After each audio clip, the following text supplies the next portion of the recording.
મોરબી જિલ્લા પંચાયતમાં ભાજપની બહુમતી છતાં પ્રમુખ પદ ગુમાવવાની નોબત આવી છે। કુલ 24માંથી 17 બેઠક જીતવા છતાં ભાજપને મોટો રાજકીય ફટકો પડ્યો।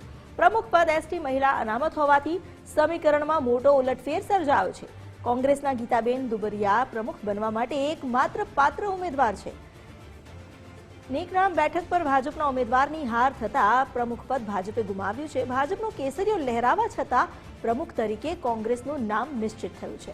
અનામત બેઠકના ગણિતમાં ભાજપના હાથમાંથી સત્તાનું સુકાન ગયું।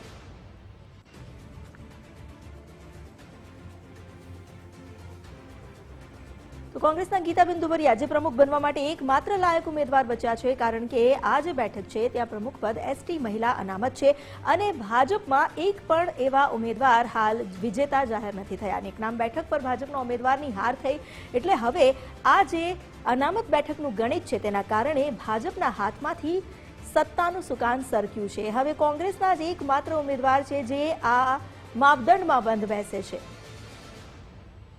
અમારી સાથે નિલેશ પટેલ જોડાયા છે। નિલેશ, પ્રમુખ પદ જે છે એસટી મહિલા અનામત છે અને તેને કારણે સમીકરણમાં મોટો ઉલટફેર સર્જાયો છે।